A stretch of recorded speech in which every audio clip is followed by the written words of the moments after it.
నమస్తే, welcome to Andhraprabha. నేను శిశిన. Movie ముచ్చట్లకు స్వాగతం. సంక్రాంతికి వస్తున్నామంటూ సినిమాల సందడి అప్పుడే స్టార్ట్ అయిపోయింది. అయితే సినిమాలలో first cinema game changer already release అయిపోయింది. సో శంకర్ గారి డైరెక్షన్ అంటే భారీ బడ్జెట్, ఆయన సినిమాలు సోషల్ మెసేజ్ గ్యారంటీ పక్కా. సో గేమ్ చేంజర్ మూవీ అంచనాల గురించి, ఇంకా సంక్రాంతి బరిలో ఉన్న 2 సినిమాల గురించి, ఆ విశేషాల గురించి మనతో మాట్లాడేందుకు మన ఆంధ్రప్రభ స్టూడియోలో ఉన్నారు సీనియర్ జర్నలిస్ట్ నారాయణ రాజు గారు. ఆయనతో మాట్లాడి తెలుసుకుందాం. నమస్తే అండి. నమస్తే. ఇప్పుడు మనకి గేమ్ చేంజర్ సినిమా రిలీజ్ అయింది. సో గేమ్ చేంజర్ అభిమానుల్లో కానీ, రామ్ చరణ్ గారు కానీ అందరూ అంటే సెలబ్రేషన్స్ ఆల్రెడీ స్టార్ట్ అయిపోయాయి. అందరిలో పండగ వాతావరణం వచ్చేసింది. సో అసలు సినిమా అంచనాలు ఎలా ఉండబోతున్నాయి అంటారు? మీరు చెప్పినట్టు గేమ్ చేంజర్ ఆల్రెడీ వచ్చేసింది. ఆంధ్రప్రదేశ్లో తెలంగాణ కంటే ముందే షోస్ పడ్డాయి. ఓవర్సీస్లో కూడా ఆల్రెడీ ముందుగానే పడ్డాయి. ఓవరాల్గా టాక్ కొంత స్ప్రెడ్ డిఫరెంట్గా ఉన్నప్పటికీ సినిమా రివ్యూలు కొంత వాళ్ళకు తోచిన విధంగా 2.2, 2.25, 2.75 కూడా ఇచ్చారు.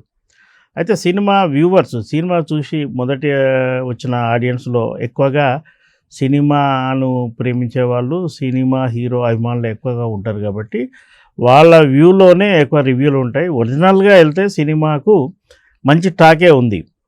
శంకర్ సినిమా అంటే ఎక్స్పెక్టేషన్స్ ఏ విధంగా ఉంటాయో ఆ విధంగా ఉన్నాయి. అయితే ఇంకా భారీగా ఉంటుంది అని ఊహించడం ప్రేక్షకుడి తప్పు. ఎందుకంటే హై ఎక్స్పెక్టేషన్ మధ్య థియేటర్కి వెళ్తే ఏ సినిమా కూడా సంపూర్ణంగా మనకు సంతృప్తి కలిగించదు. ఆ విధంగా గేమ్ చేంజర్కి వచ్చారు కదా, పుష్ప 2 ఒక భారీ సినిమా సక్సెస్, దాని ట్రెండ్ కొనసాగుతుండగానే గేమ్ చేంజర్ వచ్చింది. గేమ్ చేంజర్ కూడా అంటే అధికారికంగా తెలిసిన సమాచారం ప్రకారమే 500 నుంచి 600 కోట్ల బడ్జెట్తో తీసిన భారీ చిత్రం ఇది. దిల్ రాజు ఇప్పటికీ 50 సినిమాలు తీసిన నిర్మాత. చాలా సాహసానికి వచ్చి ఈ భారీ సినిమాను ఆయన నిర్మించడం జరిగింది. ఈ సినిమా ఫలితం సర్వత్రా ఆసక్తి నెలకొంది. కేవలం తెలుగుకు మాత్రమే కాదు, ఓవరాల్గా ఇండియా మొత్తంగా ఈ సినిమా ఫలితం ఎలా ఉంటుంది. ఎందుకంటే శంకర్ దీనికంటే ముందు సినిమా భారతీయుడు 2, ఆ సినిమా కొంత నిరాశపరిచిన నేపథ్యంలో ఈ సినిమా మీద కొంత సందిగ్ధత నెలకొంది. ఈ సినిమా ఎలా ఉంటుంది, శంకర్ మళ్ళీ తన కంబ్యాక్ సినిమాలా ఉంటుందన్న అనుమానాలు వ్యక్తమైనప్పటికీ ఓవరాల్గా గేమ్ చేంజర్ను ఒక మంచి ఫ్యామిలీ ఓరియంటెడ్ సినిమాగా చూస్తే మాత్రం అది సంతృప్తి కలిగించే అవకాశాలే ఉన్నాయి. ఈ సినిమా ఏ మేరకు రెవెన్యూ చేస్తుంది అని ఆశిస్తే ఖచ్చితంగా ఒక మంచి రెవెన్యూ వరకు వెళ్ళే అవకాశాలు ఉన్నాయి.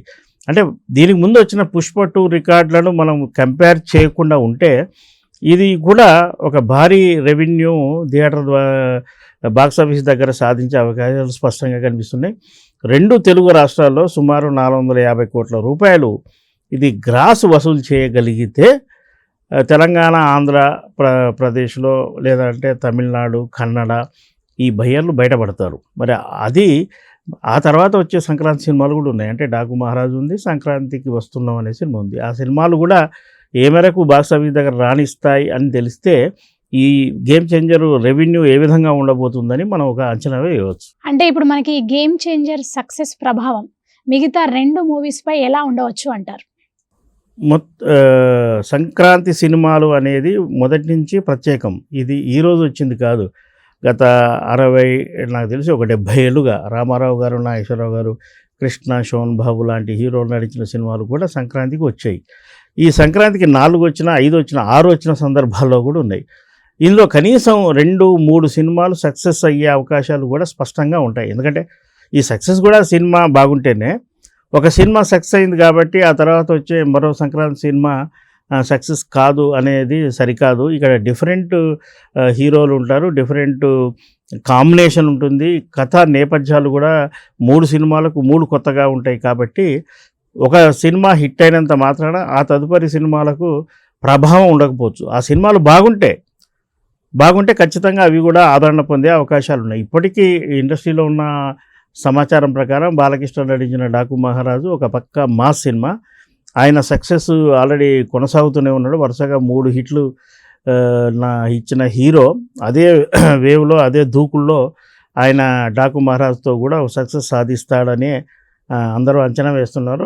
ఆ పాటల మీద కొంత విమర్శ ఉన్నప్పటికీ ఓవరాల్గా కథ ఒక సెంటిమెంట్ నేపథ్యంగా ఉంటుంది. మాస్ను ఆకర్షించే అంశాలు ఉంటాయని అందరూ భావిస్తున్నారు. ఈ సంక్రాంతికి వస్తున్నాం అనేది ఫక్తు కుటుంబ కథా చిత్రం.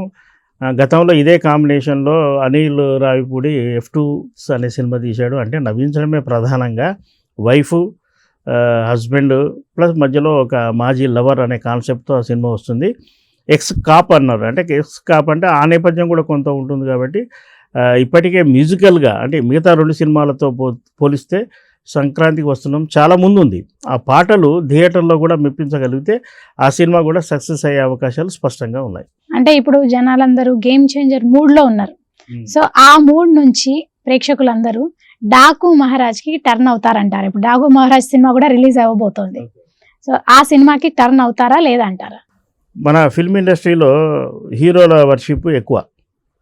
రామ్ చరణ్ ఈ సినిమా అనేది గేమ్ చేంజర్. దీనికి ఉండే ఆడియన్స్ దీనికి ఉంటారు.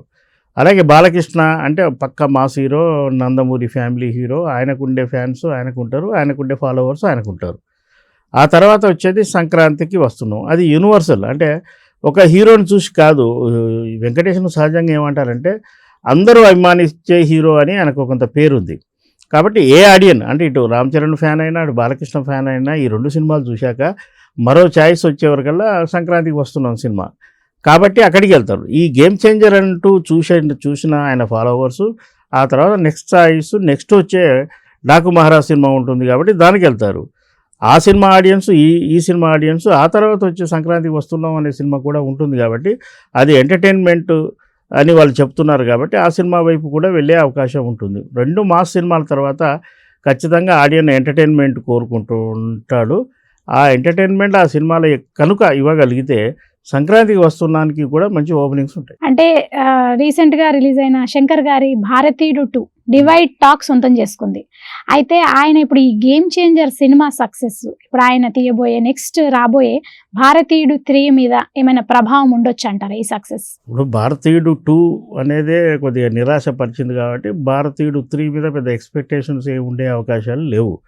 ఆయన బహుశా ఒకవైపు భారతీయుడు 2 మరోవైపు గేమ్ చేంజర్ ఈ 2 సైమల్టేనియస్గా తీయడం వల్ల కొంత ఒత్తిడికి లోనై ఆ భారతీయుడు 2 విషయంలో అంటే అది పట్టాలెక్కినాక కూడా కొన్ని వివాదాలు తలెత్తాయి, మధ్యలో ఆగిపోయాయి. ఆయనకు కమల్ హాసన్ మధ్య గ్యాప్ వచ్చింది, సెట్ కాలిపోవడం, చాలా అంశాలు దాంట్లో మిళితమై ఉన్నాయి. కాబట్టి అది ట్రాక్ ఎక్కే వరకు పక్కన గేమ్ చేంజర్ సినిమా ఈ 2 సినిమాలు చేస్తూ పోవడం వల్ల సరైన కాన్సన్ట్రేషన్ చేసి ఉండకపోవచ్చు. పైగా అది సీక్వెల్. మొదటి దానికి రెండవ దానికి మధ్య దాదాపుగా 2 దశాబ్దాల టైం ఉంది. ఆ రోజున ఉన్న పరిస్థితులు ఆ రోజు చూసిన ఆడియన్స్ బహుశా ఇప్పుడు ముసలోళ్ళు అయిపోయి ఉంటారు. కొత్త ఆడియన్స్కు భారతీయుడు తెలియకపోవచ్చు. కాబట్టి ఆ సినిమా ఫలితం కొంత భిన్నంగా వచ్చి ఉంటుంది. అయితే ఆ ప్రభావం ఒక డైరెక్టర్కు ఫెయిల్యూర్ సక్సెస్ చాలా సహజమైన ప్రక్రియ. ఉదాహరణకు మన దేవర సినిమా ఎన్టీఆర్ చూసుకుంటే ఆ director Koratala Siva previous cinema Acharya disaster. అది ఆ ప్రభావం ఏది దేవర మీద పడలేదు కదా. ఆ సినిమా బాగా తీయగలిగాడు, ఆడియన్స్ మెప్పించగలిగాడు. ఆ సినిమా ఎన్టీఆర్ కెరీర్లో బిగ్గెస్ట్ హిట్గా నిలిచింది. అలాగే శంకర్కు భారతీయుడు 2 ప్రభావం పక్కన పెట్టేస్తే గేమ్ చేంజర్ ఒక మంచి ఫలితాన్ని ఇచ్చి మరో శంకర్ మళ్ళీ తన సత్తా చాటుకునే అవకాశం స్పష్టంగా సినిమాలో కనిపిస్తుంది అని అంటున్నారు. కాబట్టి ఆ ఉత్సాహంతో భారతీయుడు 3 పూర్తి చేయొచ్చు. బహుశా ఇప్పటికీ ఇండస్ట్రీ టాక్ ఏంటంటే భారతీయుడు 3 దాదాపుగా అంటే ఎక్కువ భాగం సినిమా పూర్తయిందన్న మాట కూడా వినిపిస్తుంది. ఆ తదుపరి చేసే సినిమాకు అంటే భారతీయుడు 3 తర్వాత కూడా చేయబోయే సినిమాకు ఖచ్చితంగా గేమ్ చేంజరు మంచి ఆయనకు స్టెరాయిడ్ లాగా పనిచేస్తుందని మనం భావించవచ్చు. అంటే ఇప్పుడు మనకి గేమ్ చేంజర్ ఈ ఫస్ట్ డే ఈ రోజే రిలీజ్ అయింది కాబట్టి ఈ ఫస్ట్ డే టాక్ని బట్టి అంటే గేమ్ చేంజర్ ముందు వారాల్లో అంటే ఎలా ఉండబోతుంది అంటారు దాని ఫ్యూచర్? ఇప్పుడు ఇది కొన్ని సినిమాలకు ఏంటంటే హై ఎక్స్పెక్టేషన్ మధ్య భారీ ఓపెనింగ్స్ వస్తాయి. మొన్న రీసెంట్గా మనకు సంధ్యా థియేటర్లో జరిగిన సంఘటన నేపథ్యంలో ఈ సాధారణ ప్రేక్షకుడు థియేటర్కి రావడానికి కొంత ఇబ్బంది పడవచ్చు. ఆ అసలైన ఆడియన్స్ థియేటర్లకు వచ్చి చూస్తూ ఉంటే ఆ సినిమా టాక్ స్ప్రెడ్ అవుతుంది. ఆ తర్వాత అది ఎంతవరకు కొనసాగుతుందో అనేది ఆ తర్వాత వచ్చే సినిమాల ఫలితం కూడా బాగుంటుంది. ఒక అద్భుతంగా డాకు మహారాజ్ కానీ సంక్రాంతి వస్తున్నాం బాగా పీ చేసాయి అనుకో, దీనికి కొంత బ్రేక్ పడవచ్చు. లేదా అవి కొంత మేరకు నిరాశపరిచి పర్వాలేదు అనిపించుకుంటే గేమ్ చేంజర్ ముందుకు దూసుకెళ్ళొచ్చు. అంటే ఈ జనవరి 10న గేమ్ చేంజర్ వచ్చింది కాబట్టి జనవరి ఎండ్ వరకు సినిమాలు ఏం లేవు ప్రస్తుతానికి. ఒక 20 రోజులు ఈ రోజుకు ఎక్కువ షోస్ కూడా వాళ్ళకి అవకాశాలు ఇచ్చారు. కాబట్టి మంచి రెవెన్యూ ఈ సినిమాకు ఖచ్చితంగా వస్తుంది. బ్రేక్ ఈవెన్ అవకాశాలు కూడా మనం ఇప్పుడే అంచనా వేయలేము, కొంత టైం పడుతుంది. మొదటి వారం పూర్తయితే కానీ ఈ సినిమాకి ఎంత రెవెన్యూ వస్తుంది, బాక్సాఫీస్ దగ్గర ఎంత వసూలు చేయబోతుంది మనం చెప్పగలము. అయితే నిజానికి ఈ గేమ్ చేంజర్ సుదీర్ఘంగా 3 ఏళ్ళు తీయడం వల్ల ఖర్చు మొదట అనుకున్న బడ్జెట్ కంటే కొంత పెరిగి అది కూడా నిర్మాతకు భారమై ఉండొచ్చు. ఆ భారం ఈ సినిమాకి వచ్చే రెవెన్యూ వల్ల ఆయన రికవరీ అవుతాడా లేదా అన్నది ఈ సంక్రాంతి సందడి అయిపోయాక కానీ మనం ఒక అంచనాకు రాలేము. అంటే గేమ్ చేంజర్ మూవీ కానీ, డాకు మహారాజ్ మూవీ కానీ, అంటే సంక్రాంతికి వస్తున్నాం, ఈ సినిమాలు 3 రిలీజ్ అవుతున్నాయి సంక్రాంతి. అంటే ఇవన్నీ డిఫరెంట్ జానర్స్ సినిమాలు. అయితే ఇలాంటి సినిమాలు అంటే ఎప్పుడైనా సంక్రాంతికి ఇట్లా రిలీజ్ అయ్యాయా? ఇదే మొదటిసారి అంటారు? ఇంతకుముందు చెప్పినట్టు సంక్రాంతికి 3 సినిమాలు రావడం అనేది పెద్ద అంకే కాదు. అది 4, 5, 6 కూడా వచ్చాయి ఒకే సంవత్సరం. చిరంజీవి, బాలకృష్ణ, నాగార్జున, వెంకటేష్ నటించిన సినిమాలు రావడం నేను చాలాసార్లు చూశాను. అంతకుముందు కృష్ణ, శోభన్ బాబు, నాగేశ్వరరావు, ఎన్టీ రామారావు ఇలా యాక్ట్ చేసిన సినిమాలు రావడం కూడా చూసాం. అంటే నేను ఇప్పుడు చెప్పిన హీరోల పేర్లు మీరు గుర్తు చేసుకుంటే వీళ్ళందరూ డిఫరెంట్ జానర్లో యాక్ట్ చేసే హీరోలే. దాంతో పోలిస్తే ఇప్పుడు అంతే ఉంది. ఒకటి గేమ్ చేంజర్ అనేది ఒక యూనివర్సల్ సబ్జెక్టు, సామాజిక నేపథ్యం, సామాజిక బాధ్యత, ఒక ఐఏఎస్ ఆఫీసర్కు ఒక పొలిటీషియన్కు మధ్య జరిగే వార్ లాంటిదే.